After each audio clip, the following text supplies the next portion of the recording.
Ceci est un livre audio autogénéré par Google. Du même auteur. Demain le soleil était noir. Édition Dalhuin, Paris, 1968. L'ivrogne. Édition Dalhuin, Paris, 1969. Copeaux de mon enfance. Édition de Bresse, Paris, 1971. Caltécor 5127. Édition Pensée universelle, Paris, 1978. Flamme du Père inconnu. Édition Publibook, Paris, 2009. Classe de neige franco-américaine. Édition Publibook, Paris, 2009. Ilkia, partie 1. Demain le soleil était noir. Édition Publibook, Paris, 2010. Classe franco-américaine. Édition Publibook, Paris, 2010. Tourisme de destruction massive. Editions L'Harmattan, Paris, 2011. Ilkia, partie 2. Morituri te salutant. Editions Publibook, Paris, 2012. Ilkia, partie 3. Le Prédateur. Editions Publibook, Paris, 2012. It's a long way to France. En anglais. Red Lead Press, Pittsburgh, USA 2012. Quand le Made in France devient le Made in France. Société des écrivains, Paris, 2012. C'est mon Amérique aussi. Editions L'Harmattan, Paris, 2012. Hasard sur les routes aux États-Unis. Editions L'Harmattan, Paris, 2013. Mer à la dérive. Editions L'Harmattan, Paris, 2013. La Blanche Invasion. Publibook, Paris, 2014. Opération Swap. Editions L'Harmattan, Paris, 2014. Dédicace. Je dédie ce recueil de personnages à tous mes amis américains qui, dès ma première visite, ont su m'aider à mieux connaître ce vaste et beau pays avec tous ces artistes, hommes d'affaires, ingénieurs qui ont transformé ce nouveau continent en États-Unis. Plaisir que je partage avec mes filles et mes lecteurs. Avant-propos. Tout pays a une longue liste de personnages qui, par leur audace, talent, vision, se sont détachés de la masse populaire. Il y a évidemment, surtout en Europe dans les siècles précédents, des hommes et femmes qui ont été placés sur le devant de la scène par leur naissance mais souvent sans les qualités requises pour cette responsabilité. Je pense comme exemple important à un Louis XVI, roi fade, sans envergure qui a mené la France à la Révolution. Par contre, il apparaît des individus totalement inconnus à leur naissance qui par la force de leur caractère vont se créer une légende qui traversera l'histoire de leur époque. En cet instant précis, la triste nouvelle de la mort de Nelson Mandela en est l'exemple absolu. Inutile de citer d'autres exemples, ils sont trop nombreux. Ce n'est pas la mission de cet humble ouvrage que de les mettre en exergue maintenant. Or dans un pays plus que tout autre, surtout ceux de l'Europe et de l'Asie, avec leur tradition bien ancrée dans les mœurs et la soumission des foules devant les icônes religieuses, politiques ou sociales, apparaît comme le potentiel de l'égalité des chances pour chacun. Même si le mot « égalité » est gravé dans le marbre de nos frontons en France, le quotidien prouve que cette devise est entièrement fausse. Il n'y a pas d'égalité des chances dans les systèmes européens. Loin de moi d'être un admirateur forcené et aveugle des États-Unis. Ils présentent d'indélébiles taches de noirceur depuis leur fondation, discrimination envers les niggers, rejet souvent des pauvres ceux qui n'ont pas réussi, arrogance de leurs forces militaires et intervention tous azimuts pour imposer à travers le monde des principes pas toujours bien expliqués. Mais depuis sa formation, le chemin suivi par ce jeune État n'a été qu'ascensionnel. Partis de rien, les pionniers, à force d'efforts, de combats et de sacrifices ont réussi à dominer le monde militairement, politiquement, diplomatiquement, venant à plusieurs reprises sauver une Europe pourrie par le fascisme, l'immobilisme et une fierté plutôt mal placée. Si en cette époque, début du XXIe siècle, il semble exister une stabilité et une paix, il n'en reste pas moins que même l'Europe unie est loin de ressembler aux États-Unis d'Amérique. De plus en plus, l'expansion culturelle, musicale, artistique et littéraire des États-Unis envahit le monde, y compris notre bonne vieille Europe. Ce n'est pas par des décrets artificiels d'exception que l'Europe, surtout la France, viendra sauver les meubles. Ces beaux meubles qui sont vendus à prix d'or dans les ventes aux enchères à travers les capitales, sont des siècles précédents. Ils deviennent rares, et ne font que refléter une civilisation qui a tendance à s'estomper de plus en plus rapidement. À présent, lorsque l'on parle nouveauté, on décrit des innovations venant d'outre-Atlantique. Elles ne sont pas toujours d'un haut niveau intellectuel ou d'un très grand goût, mais elles existent et s'implantent partout sans trop d'opposition de la part des autochtones. En matière culinaire, les McDo prévalent, dans la communication, Google, Facebook, Twitter écrasent leurs concurrents. Dans mon livre Quand le Made in France devient le Made in France, les exemples donnés sont multiples. Alors qu'en est-il de ce livre ? C'est un modeste essai sur des personnages qui ont été mis au devant de la conscience de l'auteur, soit par le hasard, soit comme exemple des principes exprimés plus haut. Les grands personnages de l'histoire américaine, depuis Washington, Lincoln, Kennedy pour la politique, Ford, Gates pour l'industrie, ont été ou sont encore l'inspiration de nombreux écrivains et des volumes biographiques s'entassent dans toutes les bibliothèques. Je vise moins haut, je regarde au niveau de ceux plus accessibles mais souvent moins lisibles. L'auteur. Exemple 1, Grant Wood, peintre de la ruralité. American Gothic est présenté pour la première fois en automne 1930 dans une exposition au Art Institute de Chicago. La réaction fut diverse, allant de l'ironie à la colère. D'abord l'ironie de la part des critiques de la côte Est. Puis la colère des gens du Midwest qui voyaient en ce tableau une affreuse caricature. Arriver à l'étranger, dans une nouvelle ville, implique responsabilité et ajustement. Ce n'est pas seulement s'installer et repérer les lieux essentiels à sa survie quotidienne, mais aussi s'intégrer dans un milieu parfois étrange et apprendre ce que son nouveau domicile a à apporter culturellement. Ce fut mon cas lorsque mes obligations me conduisirent à Cedar Rapids, dans l'État de l'Iowa. Un poste m'avait été offert dans une petite université provinciale en plein cœur de l'Amérique profonde, le Midwest. Cette institution, COE College, ne comprenait que 1500 étudiants et j'étais chargé de réformer le département de français dans une bien lamentable situation. Je dus scolariser mes 2 enfants dans une école élémentaire. La plus proche était Polk Elementary School. Je savais que Polk avait été président des États-Unis, et je cherchais alors en savoir plus sur ce personnage historique. Pourtant ce ne fut pas à lui que je m'intéressais mais à un autre, Grant Wood, pratiquement inconnu en France mais qui est cependant aussi célèbre que les grands peintres de la Renaissance. Et cette réputation est due seulement à une œuvre, American Gothic. Ce tableau est, avec celui de la Joconde de Léonard da Vinci, le plus parodié et utilisé pour exprimer en caricature un personnage mystique. Il représente devant une ferme du Midwest un couple. Lui, l'homme a un visage fermé et austère dans son uniforme de fermier, une fourche à la main et elle, la femme avec son visage dur et ses lèvres pincées, l'exemple même de l'épouse fidèle et soumise. En réalité cette femme n'est que la fille du fermier non son épouse, mais les deux, associés, apparaissent comme un couple. Cette œuvre est reconnue immédiatement à travers le monde, comme un couple représentatif d'un mode de vie américain du XIXe siècle dans une société très religieuse. Or l'école Polk a joué un rôle important dans la vie de l'artiste Grant Wood, auteur de American Gothic. À la mort de son père en 1901, Grant est venu avec sa mère s'établir à Cedar Rapids et fut inscrit dans la Polk Elementary School, là où allaient mes filles. Quand je devins pour une année président de l'association des parents d'élèves de cette école, PTA, Parent Teachers Association, je me devais d'en savoir plus sur cet élève devenu célèbre. Grant avait 10 ans quand il arriva à Cedar Rapids. Il était venu avec sa mère, ne pouvant pas s'occuper de la ferme familiale.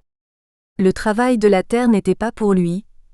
Il lui manquait la force physique et l'intérêt dans ce domaine pour essayer de prendre la succession de son père. Depuis petit, il était plus doué pour le dessin que pour les semences. Alors pour éviter les humiliations et les sévères punitions qu'il souffrait de la part de son père, il avait toujours cherché à cacher le don qu'il ressentait et que sa mère, secrètement, encourageait. Car le père n'était pas commode.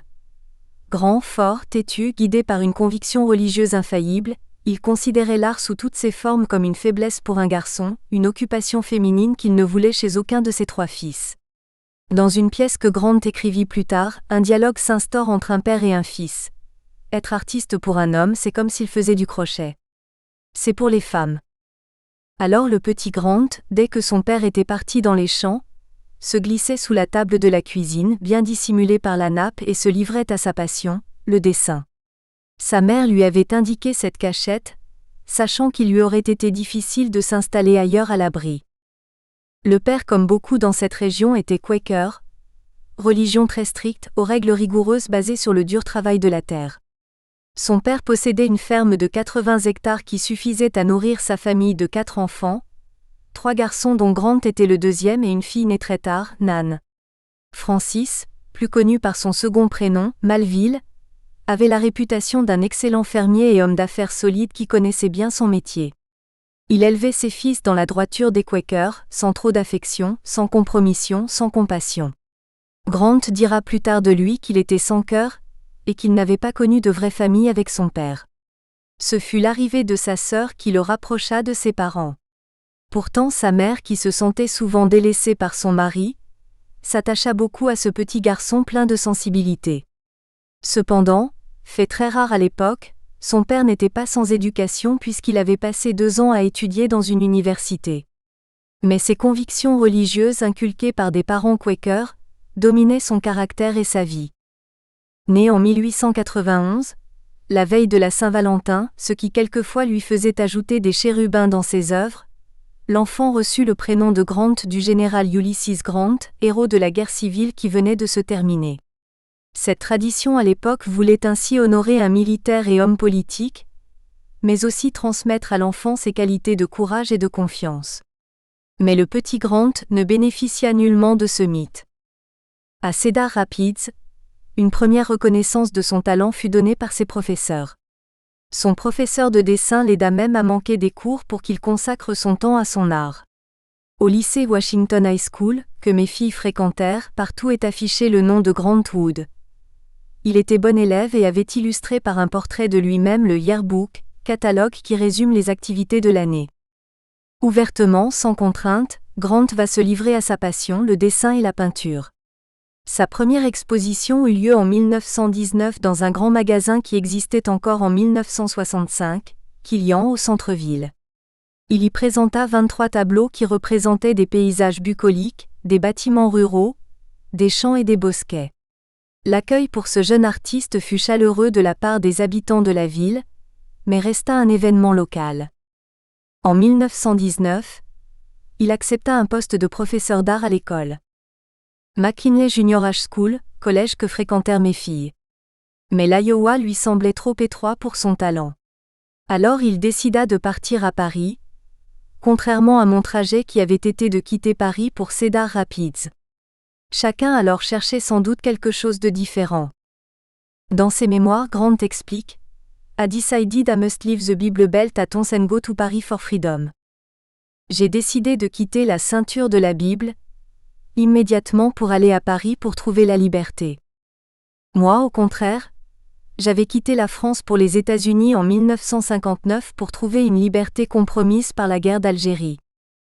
Grant ne pouvait pas mieux dire car l'Iowa même en 1965 était encore une région qui se caractérisait par une profonde conviction religieuse allant de la fréquentation des églises le dimanche, à des valeurs familiales qui s'étendaient de l'abstinence sexuelle à la prohibition de l'alcool. Le purgatoire pour un artiste. À Paris, il logea boulevard du Port-Royal et fit connaissance de nombreux Américains exilés. Il suivit des cours dans différents ateliers, et continua à travailler sa technique qui évolua sous l'influence des impressionnistes. Mais sa terre natale lui manquait, et l'immensité de ses plaines rurales l'attirait plus que ce milieu urbain parfois trop sophistiqué pour lui. Car sa formation Quaker le harcelait, lui interdisait de profiter à fond de ce qu'offrait la capitale du vice comme était connue Paris à l'époque. Les Américains avaient donné à notre capitale le surnom de Gay Paris, et beaucoup d'étrangers succombaient à ses charmes. Grant ne buvait pas trop, refusait ses soirées orgiaques, évitait de tomber dans le piège des femmes de mauvaise vie. En 1921, quelques mois après son arrivée, il retourne à Cedar Rapids pour y retrouver sa mère et sa sœur, Nan. Il récupère son poste à l'école McKinley Junior High School, et il partage avec ses étudiants du niveau 9, 3e en France, son amour de l'art. Il les emmène dans de vastes projets pour pousser à fond leur imagination. Pendant quelques mois, sa classe travaille sur une fresque de 50 mètres intitulée « The Imagination Isles. Le jour de l'inauguration, Grant déclare: Je vous invite à venir avec moi pour un voyage de 10 minutes à travers les îles de l'imagination. Dans un genre un peu naïf, il mélange dieu grec et citoyen de Cedar Rapids dans une scène où l'harmonie se mêle à l'idéalisme. Alors la gente locale commence à s'intéresser à l'œuvre de Grant et il reçoit de la part d'une agence immobilière une commande importante d'une fresque qui lui servira de panneau publicitaire. Adoration of the Home. Adoration de son chez-soi. Mais la tentation d'une autre expédition à Paris le hante. Il y retourne en 1924, cette fois-ci pour plus d'une année. La nostalgie des fermes et des terres labourées devient quand même trop forte. Il rentrera dans l'Iowa pour de bon cette fois-ci. Il devient un peintre à temps complet et commence à fréquenter les divers lieux d'exposition avec ses toiles. Mais c'est encore à l'échelle locale. Il fait alors le portrait de sa mère en 1929, Woman with Plan. Il a enfin découvert son style et sa voix. Il gagne des premiers prix dans les foires agricoles comme celle de Iowa State Fair, dans la capitale de l'Iowa, Des Moines. Son tableau Portrait of John Turner, Pioneer, fait l'éloge des critiques du coin sans rien lui rapporter. Son sort ressemble à celui d'autres artistes connus mondialement, mais qui ne vendirent que peu de toiles de leur vivant. Il vint à peindre alors American Gothic. Grant Wood rencontra l'inspiration pour ce tableau qui le place parmi les plus grands artistes dans une bourgade près de Cedar Rapids, Eldon. Au cours d'une visite, il tombe nez à nez avec une ferme de l'époque victorienne et surtout son étrange fenêtre dans le style gothique. Elle représente à son regard le symbole de la culture de l'Iowa. Religion, sobriété, utilité, efficacité. Toutes les caractéristiques du fermier de la région. Mais il n'en reste pas moins une dimension sinistre qui traduit la mentalité de la Bible Belt, cette lugubre ceinture de la Bible qui dicte la vie des hommes. Il faut à présent y ajouter des personnages qui eux aussi seraient les symboles de cette existence austère. Il cherche autour de lui, et un visage va le frapper par la dureté des traits d'un homme sans mauvaises intentions. Ce modèle porte le nom de Byron McKibbe et c'est son dentiste. Pour la femme, il souhaiterait y mettre sa mère mais il n'ose pas lui demander. Alors il prendra sa précieuse sœur Nan comme sujet. Sa sœur convient bien avec son regard froid, ses cheveux tirés en arrière sans maquillage. American Gothic est exposé pour la première fois en automne 1930 dans une exposition au Art Institute, à Chicago. La réaction fut diverse, allant de l'ironie à la colère. D'abord l'ironie de la part des critiques de la côte Est. Le Boston Herald parlera de maillons qui manquent dans la chaîne humaine, tellement le tableau lui parut horriblement sinistre. Le journal rajoute: Nous ne savons rien de l'artiste mais il a dû souffrir terriblement dans sa jeunesse. Le New York Times parle d'un peintre de grange et de silo, important sur le moment mais sans substance. Par contre, les habitants de l'Iowa sont furieux de se voir peint de la sorte. Beaucoup se détourneront de lui, car il avait donné à l'Iowa une terrifiante image. À sa mort en 1941, il était encore resté un artiste d'une envergure locale et ce fut sa sœur qui se battit le restant de sa vie pour faire admettre le talent de son frère. Elle y parvint lorsqu'après la guerre, de nombreuses rétrospectives du travail de Grant furent organisées dans les grands musées nationaux américains. Grant Wood avait trouvé sa place parmi les grands peintres américains, et son American Gothic devint le tableau le plus connu de tout l'art contemporain au même titre que le Cri de Mun. Cette œuvre trône fièrement au cœur de l'Art Institute à Chicago. En 1965, lorsque je m'installais à Cedar Rapids, personne ne pouvait échapper à la légende et renommée de Grant Wood. Rue, école, musée portent son nom. Cedar Rapids était toujours comme à l'époque de Grant le mélange du rural et de l'urbain, image de gothique et de modernité. Exemple 2, Cornelius Vanderbilt, roi de la vapeur. Né le 27 mai 1794, Cornelius est le quatrième enfant de Fob et Cornelius Vanderbilt, hollandaise établie depuis 1650 dans la colonie hollandaise de New Netherlands, au bord de l'océan près d'un petit village de pêcheurs, dans l'État de New York. Ses parents vivent dans une cahute construite de planches et de recyclage sur l'île qui occupe le centre du port de New York, Staten Island. À la Révolution française, un pan de la société connut son déclin, la noblesse. Décriée, vilipendée, condamnée, elle s'était dispersée et avait perdu une partie considérable de son patrimoine. Ce ne furent pas les quelques efforts de restauration au début du XIXe siècle qui redorèrent son blason. La noblesse avait connu son temps de gloire et commençait sa descente aux enfers. La royauté disparut en 1848 et naquit une nouvelle société qui vit d'extraordinaires changements. Et ceci en Europe où les républiques virent le jour et les anciennes monarchies autoritaires devinrent plus folkloriques et incitatrices de tourisme qu'initiatrices de lois ou de richesses. À ajouter à ces transformations politiques sans précédent, l'apparition d'une autre révolution, technique, innovatrice et terriblement efficace, la révolution industrielle. Les descendants de cette noblesse décimée, ruinée et devenue pathétique auraient pu sauter sur cette opportunité pour renflouer les caisses vides de leur famille. Ils étaient curieux, éduqués, audacieux souvent dans leurs dérives et avaient donc les qualités de s'imprégner de cette nouvelle évolution. Mais leur statut, reste de l'Ancien Régime, les empêcha de profiter de ces formidables opportunités.